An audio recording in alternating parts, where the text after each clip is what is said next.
अनंत भाव हैं भगवान राम। वे हमारे जीवन के प्रारंभ से और अंतिम यात्रा और हमारे जीवन के मृत्यु के बाद भी हमारी मुक्ति का आधार है। भारत की प्रत्येक कार्य में, प्रत्येक मंगल कार्य में, भले ही मंडप में दूल्हा दुल्हन भांवरे ले रहे हों, पर हमारी दृष्टि से वो राम जानकी का ही विवाह हो रहा होता है। रोम रोम में रमे राम, उनका भव्य मंदिर अयोध्या में बने। इस दृष्टि से संतों ने कुंभ में निश्चित किया कि पूरे देश के अंदर हनुमत जागरण का कार्य होगा। उसके पीछे दृष्टि है हिंदू समाज की बिखरी मनोवृत्तियों को समाहित करना और राम जन्मभूमि पे भव्य मंदिर का निर्माण हो, उस उद्देश्य के साथ सारे समाज को जोड़ना। मुझे तो हमेशा लगता है कि राम जी करा रहे हैं, राम जी का काम है, राम जी के काम में काहे का विराम है। जिंदा रहे तो जग जीवन ललाम है, मर भी गए तो रहने को स्वर्ग धाम है। हमको तो काम बस राम जी के काम से, राम जी का मंदिर बनेगा धूमधाम से। लेकिन ये मंदिर धूमधाम से बने, उसके लिए भगवान चाहते हैं कि हम सब निमित्त बने। मैं पूरे समाज का आह्वान करती हूँ कि वो देश के अंदर इस तरह के वातावरण का निर्माण करें जो श्रद्धा से परिपूत हो, हमारी एकात्मता के सूत्र को दृढ़ करे और देश की सरकारों को विवश करे कि हमारी आस्था के स्थल वो किसी न्यायालय की सीमा में नहीं आते। संसद में कानून बने और राम जन्मभूमि का वह स्थान हिंदुओं को समर्पित किया जाए ताकि भगवान राम की दिव्यता और भव्यता के अनुसार वहाँ मंदिर का निर्माण हो। मैं सारे समाज का आह्वान करती हूँ, क्योंकि यह जो जीवन है निश्चित रूप से नश्वर है, पर अविनाशी पलों को हम जी सकते हैं अविनाशी तत्व के साथ जुड़कर।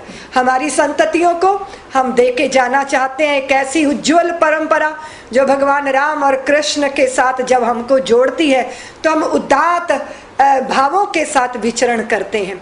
हमारी संस्कृति, हमारे संस्कार और भारत के बच्चे परंपरा के आलोक में जिएं, इसके लिए जरूरी है हमारे अवतारी महापुरुषों की सन्निधि में उनको बार बार आना। निश्चित रूप से देश आज भी रामलला के चरणों में जाकर खड़ा होता है, लेकिन जब टाट में अपने रामलला को देखता है तो उसके हृदय के अंदर एक ऐसी आवाज, एक ऐसी अगाध वेदना का जन्म होता है जिसका शमन करने के लिए वो दाएं बाएं झांकता है। पर मुझे लगता है कि कर भैया बाला अपनी मत देख पराई आस, जाके आंगन है नदी सो कस मरे प्यास। हमारा संगठित स्वरूप ही सारी समस्याओं का समाधान होगा। मैं आह्वान करती हूँ आप सभी का कि संतों ने ये जो कार्यक्रम हमें दिया है, हनुमत जागरण का, हनुमान चालीसा पढ़िए, हनुमान जी का स्मरण कीजिए, उनके जैसा दास भाव चित्त में जागृत कीजिए, निश्चय कीजिए कि राम काज कीने बिना मोहि कहाँ विश्राम, और निरंतरता के साथ बढ़िए, अपनी श्रद्धा को गहरा कीजिए और अपने संगठन को मजबूत कीजिए। राम जन्मभूमि पे भव्य मंदिर का निर्माण हो, ऐसे वातावरण के निर्माण के लिए अपने आप को समर्पित कीजिए। संतों ने जो हम सबके लिए निश्चित किया है वही हमारे लिए श्रेयस्कर है। राम जी का कार्य हनुमान जी ही करेंगे, लेकिन हनुमान जी हमारे भीतर प्रेरणा बने और हम ही अपने भीतर हनुमत भाव को जागृत करें, असहाय नहा होकर सबल बने, अपनी निर्बलता और दुर्बलताओं को दूर करें। मैं समझती हूँ दुर्बलता क्या है, हिंदू समाज की एक ही दुर्बलता है और वो है खंडित मनोवृत्तियां, वो है अपने लिए जीना, अपने राष्ट्र के लिए जीने का भाव जाग जाए तो कोई भी चीज़ असंभव नहीं है।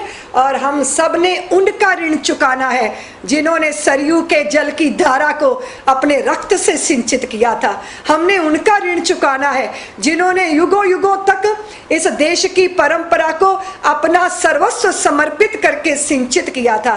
कार सेवकों को हम कैसे भूल सकते हैं जिन्होंने भव्य मंदिर के निर्माण के लिए अपनी जवानियां आहूत कर दी। क्या हम अपना थोड़ा सा समय इस पवित्र अनुष्ठान के लिए नहीं दे सकते? ये अनुष्ठान हम सबके भीतर के बल को जागृत करेगा, देश के अंदर ऐसे वातावरण का निर्माण करेगा कि राम मंदिर के मार्ग अपने आप प्रशस्त होंगे।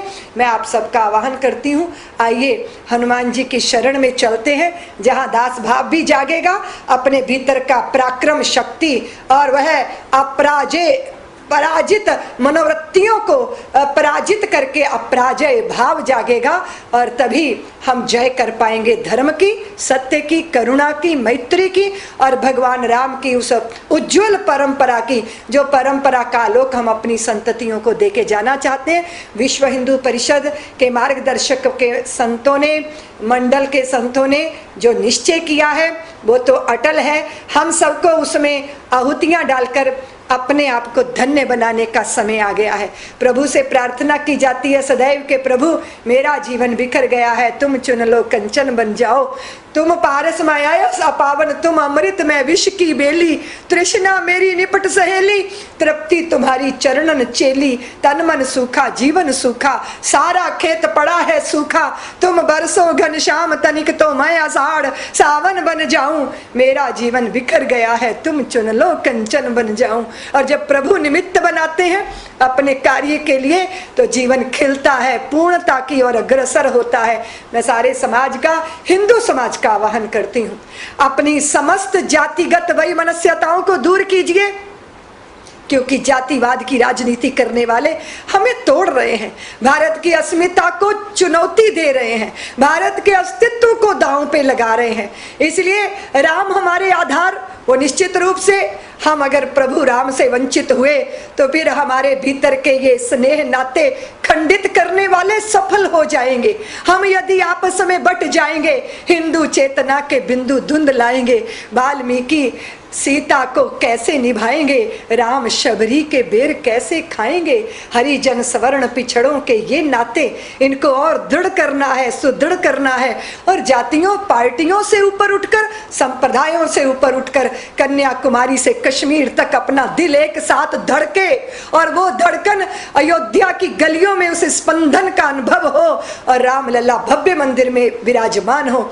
मैं आप सबसे निवेदन करती हूँ कि इस पवित्र अनुष्ठान में स्वयं भी और अपने स्वजन, सहोदर, मित्र और अपने सभी समाज को अर्पित कीजिए, समर्पित कीजिए, ताकि आने वाला कल हम उज्जवलता के साथ, ओज और तेज के साथ, रामकृष्ण की परंपरा के आलोक के साथ देख सके और ऐसी उज्जवल विरासत अपनी संतानों को देके जा सके। आप सबका आह्वान करती हुई मैं धन्यता का अनुभव करती हूँ। आने वाला कल बहुत सुंदर है, जब राम के जन्मभूमि पर भव्य मंदिर का निर्माण होगा। परिस्थितियां जैसी भी होंगी, हमें उन परिस्थितियों के बीच में अपना मार्ग निकालना है, क्योंकि ये बात तो निश्चित है कि पत्थर जो चोट खा के टूट गया कंकर बन गया, पत्थर जो चोट को सह गया शंकर बन गया। तमाम परिस्थितियों के बीच में राम भक्तों का आग्रह होना चाहिए कि राम जन्मभूमि पे भव्य मंदिर का निर्माण हो। अनुकूलताएं तभी बनेगी जब हम दैव शक्तियों के चरणों में आएंगे, लेकिन उसके साथ साथ अपने भीतर के देवत्व और अपने भीतर के बल, और वो बल है संकल्प का बल। मैं सोचती हूँ संकल्प वह कल्प वृक्ष है जिसके नीचे बैठकर हर इच्छा पूरी हो सकती है। तो फिर हिंदुओं की ये इच्छा, हिंदुओं की ये आस्था अधूरी कैसे रह सकती है। इसलिए मैं हिंदू समाज के साथ साथ अन्य समाज का भी आह्वान करती हूँ कि वे राम की धरती पर जन्मे हैं, इसलिए राम के प्रति उनका दायित्व ज्यादा बड़ा है। उस दायित्व को निभाने के लिए हम सब लोग इन छोटी सी क्षुद्रताओं से ऊपर उठकर विराट दृष्टि को धारण करेंगे, इन पवित्र अनुष्ठानों में तन्मय होंगे और आने वाले कल का बहुत सुंदर दृश्य देख सके। उसके लिए हमने स्वयं अपनी एक भूमिका निभानी है। आप सबका आह्वान करती हूँ, वाणी को विराम देती हूँ। जय श्री राम, जय भारत।